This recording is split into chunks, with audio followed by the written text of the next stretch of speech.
All right, so hey, baby DECA, welcome to our annual Pre-Provincials Hangout call. So we know it's the night before the big day, and you're all probably stressed out about cases, RINs reports, memorizing presentations. So here we just want to give you some important information to remember for the next 2 days, and also some tips that you can maybe perhaps use in your competition. So we're not going to keep you for too long because we know you got work to do and you want to get to bed early tonight. So we'll jump right in with some basic info. I'll start off. So important thing I want everyone to remember, tomorrow we want to arrive at 6:15 at school. That means that our bus is leaving at 6:40. Don't get here at 6:40. Our bus is leaving at 6:40. So everyone needs to be here by 6:15 in order for us to load the bus. Since majority of Bayview students are going to be competing in the first and second flight, since alphabetically Bayview is pretty early. So make sure that everyone gets here on time so you don't have anyone miss their case. This also means that we are the first to go in to do our cases and presentations often, so we need to set the bar high, whatever that means for you. In addition, words from Mr. Valier, everyone has to leave and go in the morning to Sheraton on the bus with the rest of the chapter. So there are no exceptions unless you've already spoken to Mr. Valier and given him like a signed parents note. Everyone has to go with the rest of the chapter. And if you still haven't seen the bus list, they have been emailed, they have been posted in our Facebook group. So check that out and remember which bus you are on so that tomorrow we can quickly load the buses and get on our way. All right, so during competition, really what the first thing you want to do when we get to the Sheraton Center is to find exactly where you're going to be competing. So one of the things that DECA tells you is DECA time. So DECA time is usually 30 minutes early. So make sure that you are there for 30 minutes early because they may be running ahead of schedule. And if you're not there and they call your name, you won't compete. So this is why everyone has to be at the school by 6:15, because if you're not there by 6:15, you're basically making everyone else late and some people may miss their cases. So another thing is during the whole day, do not change out of business attire or you will get points deducted. There are fashion police walking around the Sheraton Center. Sometimes if they do catch you, they will take off about 10 marks. I'm not sure exactly how much, I think it's 10, but they will take off marks. And if you're caught with a hat or a beanie, you'll also get dock marks. So just stay professional, stay in a business attire and just don't change out at all. So just a reminder for oral competitors, make sure that you give your notes to the judges. If you don't, you will be disqualified. So sometimes the judges may remind you to give in the notes, but sometimes they won't. So just make it part of your case, like give it to them like it's agenda, or maybe it's just notes for what you talked about during your case so that you don't forget. And when you're not competing, it's fine if you do want to go out, just don't leave the Sheraton Center or the Eden Center, stay in the path. So if you don't know what the path is, it's basically an underground system that connects the Sheraton Center to the Eaton Center. And if you want to go out for lunch or anything, just make sure that you go maybe a few friends. You don't really want to get lost there, and just make sure that you do account for the time to get back if you do have a case right after. A few things to remember to bring is don't forget your DECA ID. So DECA ID is just basically the lanyard that we gave out yesterday. So if you don't have yours, I have a few with me. So I think I have three of them. So if you don't have it, just find me tomorrow morning. Make sure you have a photo ID. So make sure to usually school ID is best, but if you can't bring your school ID, bring something else. And if you, just in case, take a picture of your photo ID, just in case if you lose your card or drop your card. I had that happen to me. Luckily, it was after my case, but you don't want the same thing happening to you. And for people that are writing their MC test, make sure you bring a 4-function calculator. Sometimes they allow scientific calculators, but you do not want to be one of those people that aren't allowed to answer those maybe find questions that you need a calculator with and just not be able to use a scientific calculator. So bring a 4-function calculator. 4-function calculators should be allowed. So some specific things for orals, like Nick mentioned, you need to find your prep room before your case starts. I didn't do that in grade 9 and it was a mess. So make sure that you get there at least 20 or 30 minutes before so you know exactly where you're going. Only use blue or black pens or pencils. So if you have any multicolored pens or any pencil crayons that you like to circle things with to make prep easier, just forget that at home because you're only allowed one color on your notes and the judge can look at your notes after and you may be disqualified or docked marks because of it. And just as a reminder, you get the standard 10 or 30 minutes of prep and the standard 10 or 15 minutes of presentation. And as will be mentioned later, they're going to be very strict with this time, so don't try to push for extra time if the people are coming around. Yep, and just a heads up, unlike regionals, you won't get desks to prep on. So make sure you bring some sort of a hard surface, maybe the pad folios we gave you or a separate binder. You'll actually be sitting in rows along with all your other competitors, and you'll basically be prepping on your lap. And when your prep time is over, be sure to find the judge with the corresponding letter you're given. When they give you your case before your prep time, they'll give you a judge letter to go to. And be sure to go to no other judge except the one on the letter, because they're usually very strict about this and it could result in a DQ. And then finally, be sure that you don't bring any, pre-prepared business cards or any materials for that matter. Everything has to be done on the spot in those 10 minutes. And at the end, when you finish your role play, any notes have to be left with your judge in order to ensure that, it's a fair competition and you don't get a DQ. All right, in terms of writtens, when we get to the Sheraton Center, make sure you check your presentation location beforehand, and you'll be looking for a large banner or large banners that have your specific category name on it. And if you wanted to see this, the locations are on your lanyards, which we gave out yesterday.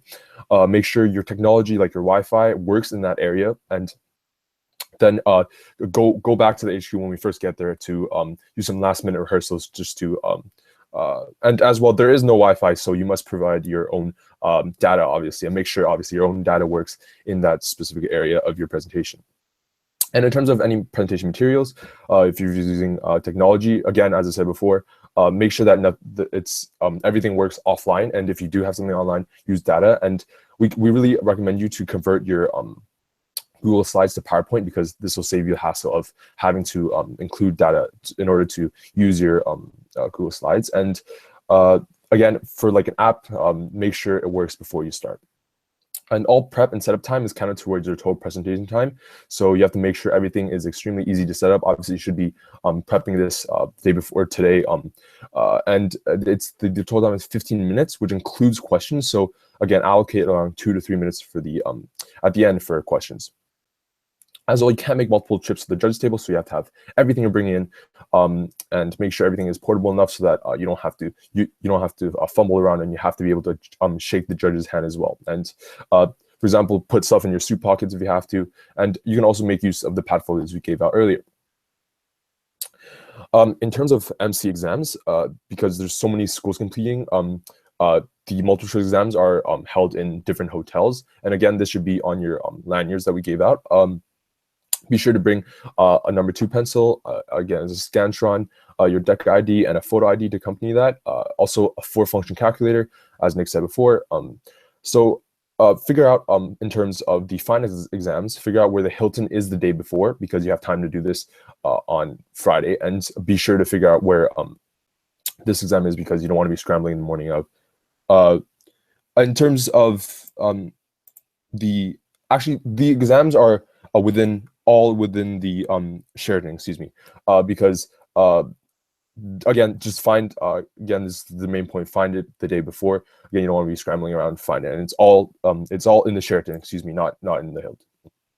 And as well, don't risk a disqualification by cheating off others, and make sure make sure you're staying on your own paper. And even if you do, they probably have the incorrect answer, so that's a bad choice anyways.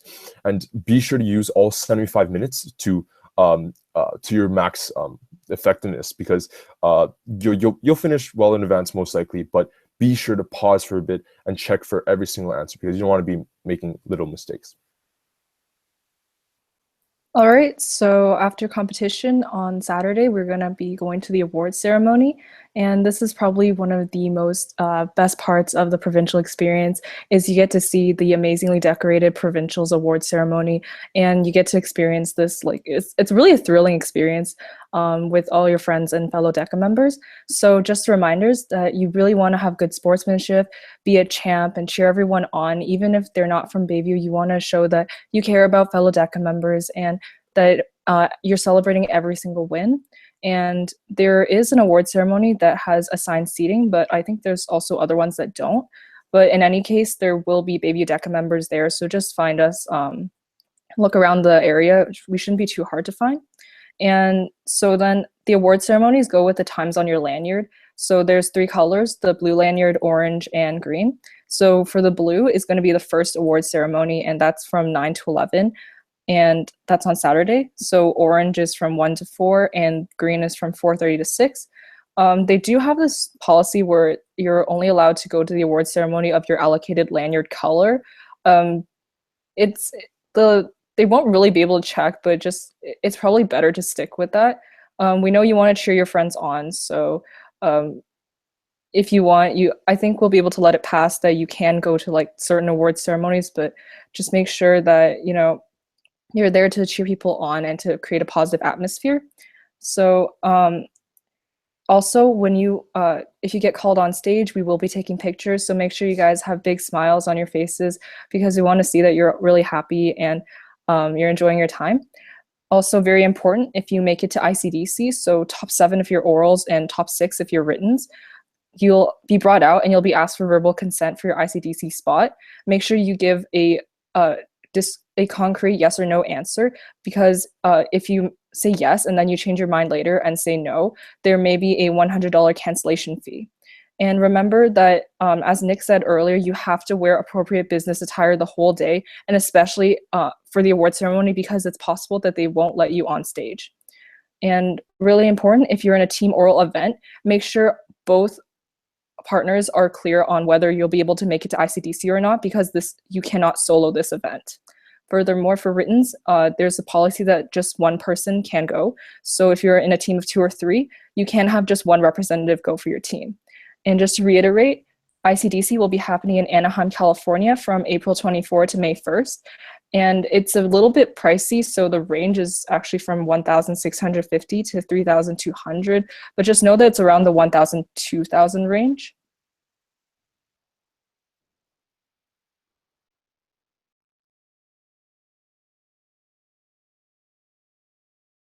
All right, so we have Rishi has kindly provided us with some tips, and Rachel will be covering them. Yes. Okay. So yeah. These are Rishi's insider tips that he got from running the DECA U competitions, as well as from today. So the first one is that for orals presentations, they don't really care right now if your case hits 10 minutes, as long as it's between 6.5 minutes and 9.5 minutes. It doesn't make a difference to the judges. So what that means is, like, if your case is a bit shorter than usual, you don't have to worry about it too much. But as usual, from Bayview DECA, we recommend that you have cases that's ranging between around 8 minutes to 8.5 minutes, so that you can leave some time for questions and you can also cover all the content. Rishi has said that visuals are now mandatory in every case, and what this means is that even though you will not be docked for not having a visual, all judges are now being told that visuals are crucial parts of each case, so they will definitely be awarding more points if you did have your visuals. So in terms of writtens, even though this is a bit late, Rishi has said that the judges are preferring presentations that are in the format of a PowerPoint or flowchart style, but I'm pretty sure, yeah, but that's too late to change now. Anyways, another thing for for oral cases is that, especially for individual series, is that competitors should be making sure that they're addressing the case itself and the problem presented in the case, rather than just addressing the PIs. Obviously, you want to address the PIs, but don't focus on them independently, but try to work them into your solution that addresses the main problem that the case has. And once again, it's really important to use real life examples, and that's something that the judges are now expecting to. Rishi has said that the time starts for oral presentations as soon as you guys start walking in. So technically, you guys have a little less than 10 minutes for presenting. So just make sure to keep that in mind, that this time doesn't start when you get to the table, but rather when you start walking in the door. She has also said that if you're mentioning anything regarding social media, especially in an orals case, two platforms that they're looking for primarily are Instagram and Snapchat, and they want to mention things like geofilters. And some of the judges won't exactly know what it is. They've been told that it is the in thing right now, so that's something that they will probably be looking for if you mention anything regarding to social media advertising. And that's it. Just to add on to some of the points that Rachel made, it's also helpful for orals as well. If you're doing your presentation, just like since visuals are so important, some people do choose to do almost a PowerPoint style presentation where you have like a stand-up tent card or something on the table which you have drawn for the different PIs or different parts of your plan. You kind of just change them as you take your judge through the different points of your presentation. So keep that in mind too. If that's not your style, it's definitely not mandatory, but it's also it's a good tip, or it's a good kind of strategy to guide your judge through the different concepts you're talking about. So along that line, some do's and don'ts for orals. Try to be as enthusiastic as possible. A lot of you will go pretty early in them. The judges are as well, so you want to make it interesting for them. To bring extra writing utensils, pens, pencils.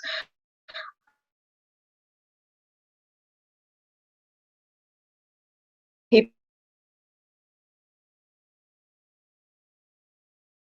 if you're not used.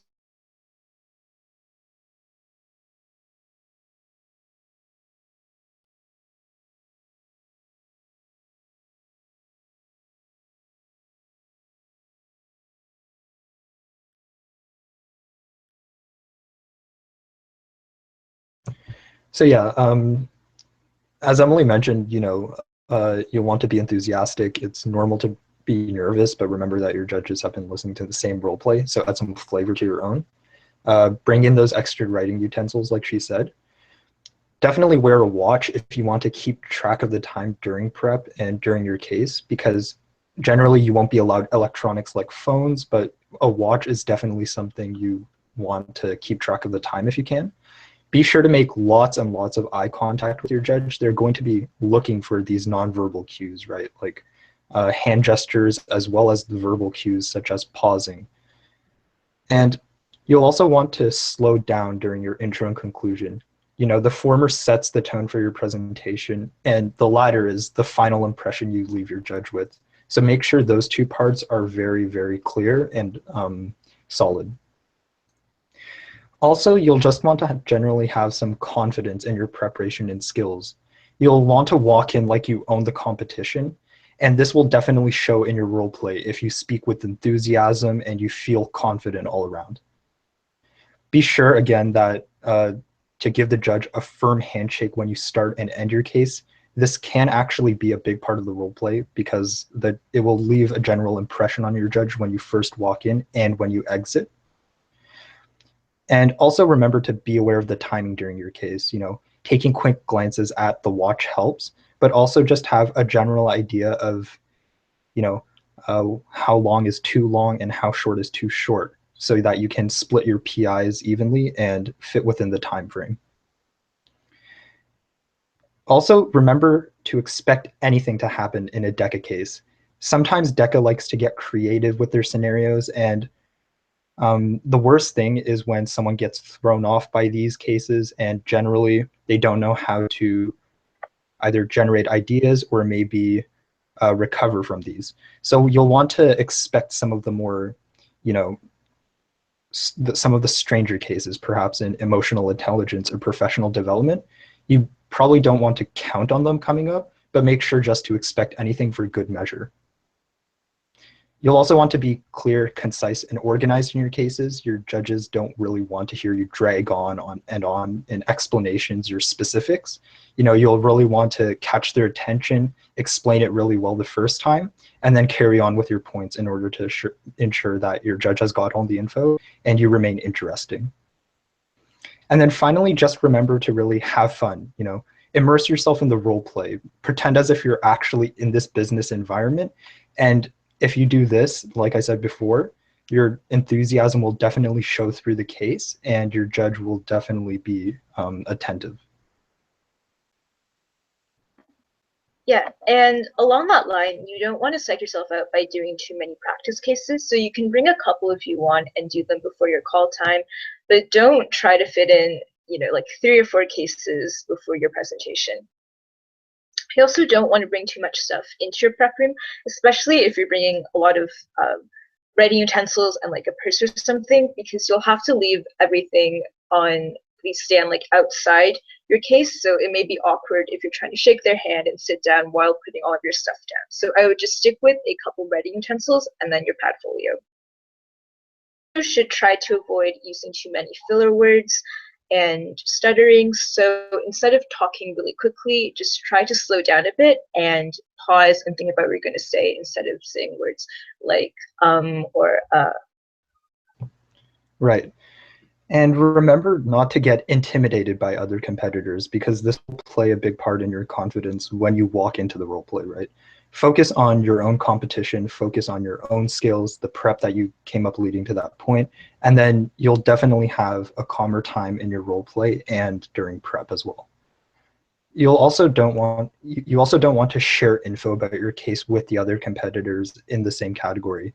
You don't want to give anyone else an unfair advantage, even if they're your friends. You want to try to withhold the info until the end when everything is decided. And this is just to avoid, again, unfair advantages and possibly even DQs in the competition. And then finally, on the case or on the note of industry examples, despite them being very useful tools and important kind of leads in your case, don't feel obligated to use industry examples just for the sake of using them, right? If they don't fit in an area, definitely try to find a different area where they might fit, or if it's necessary, omit them entirely if you don't think the case is directed towards a specific industry example. All right, so now I'm going to be going over some written do's and don'ts. Firstly, I definitely recommend that you check your evaluation guidelines and rubric before your presentation, and that you tailor your written presentation to the rubric, because that is ultimately what you're going to be marked on. Personally, I remember I didn't really look at the rubric that much in grade 9, and my presentation did not go very well.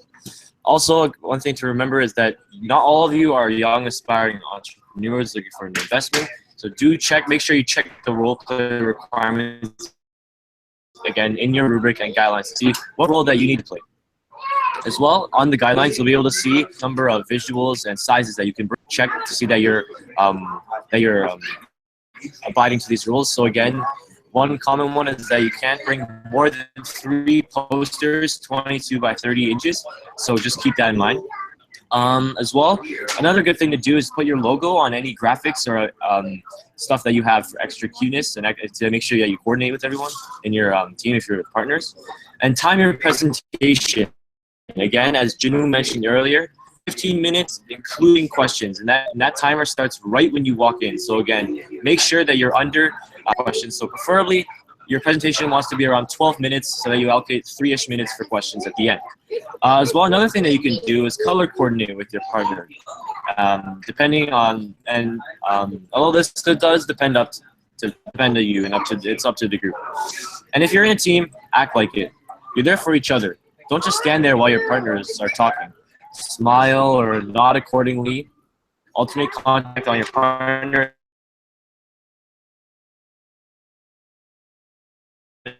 And the judge. But most the partner though, because some judges also ask some potential questions that you think might pop up. So you do have a general idea of what questions. Everything in your presentation, from the moment you walk in to the moment you walk out. What order are you guys going to walk in? Who's going to give out the poster? Little stuff like this is going to really set you apart. And lastly, just smile, be confident, and go in there and enjoy yourself. You prepared so long for this. Chances are, at the end of the day, you're going to end up on that stage. So. Okay, as for written's don'ts, the main thing is don't sound cocky. We're only in high school, so we don't actually know anything. So make sure it's not cockiness, it's confidence. Also, don't try to bribe or like flirt or joke around with your judge. It's not going to work. They're cold like stones. And also, don't speak too fast. keep a steady pace. The judge doesn't want to hear you speaking too fast because it won't be as clear. So talk slowly and properly enunciate so your judge doesn't get lost during your presentation. Also, make sure you don't use cue cards. It shows the judge laziness, so make sure you really memorize and know your script inside out. Also, if in worst case scenario, you do end up screwing up in your presentation, be sure not to get mad at your partner. Just stay calm and collected and act like nothing ever really happened. Just go on with your presentation. And also, for those of you who are playing videos, don't blast the volume if you are. Keep the volume conservative and pre-adjust it so that you don't waste time doing that during your presentation, because you really want to make sure you maximize your time.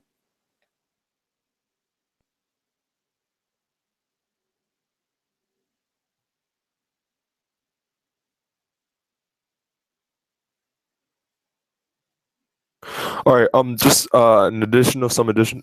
Can you hear me? Sorry, just some additional written dues. Be sure to, if you can, color coordinate with your partner, because this will show a sense of team unity, and sometimes even contrasting colors, like one person wears a black blazer, one person wears a white blazer. That might be nice too, but again, it's up to your group, and it would be a really nice addition to your presentation. And as well, if you're in a team, act like you're in a team, right? You're there for each other. Don't just stand there and stare into blank space when your partner is talking, right? You're going to smile, nod accordingly with your PowerPoint, as well as your partner as well. Exchange eye contact with your partner and the judge, but you have to have a good balance of this. Don't be constantly looking back and forth, right? You got to look periodically, and remember that preparing for potential questions that you have, or like general ideas that they may ask you, such as, oh, what was one of your biggest obstacles of your plan, or something about your budgets. Those are some common questions that they may ask. So be prepared to prepare for such potential questions, and be sure to know who's going to answer what type of question.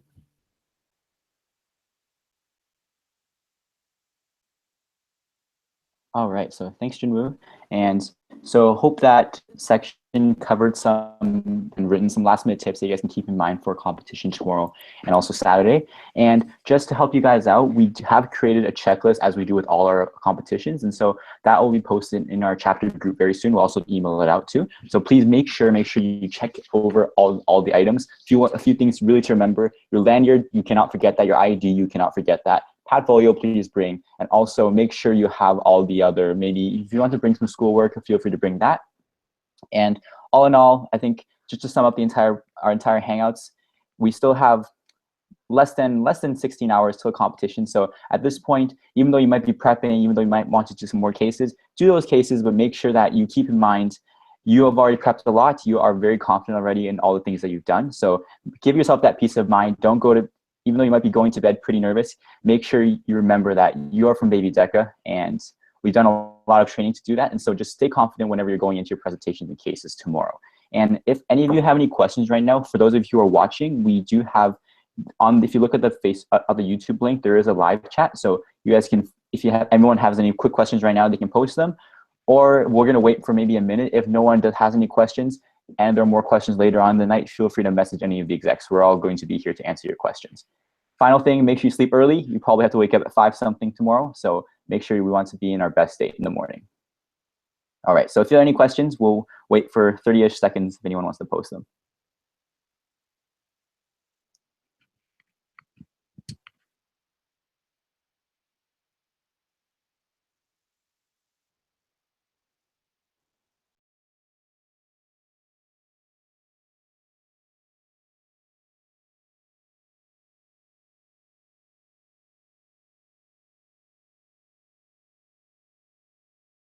Okay, so far no questions have been posted. So if there are any questions, feel free to message any of us, and we'll see you guys tomorrow bright and early at 6:15 a.m. at school. All right, see you everyone.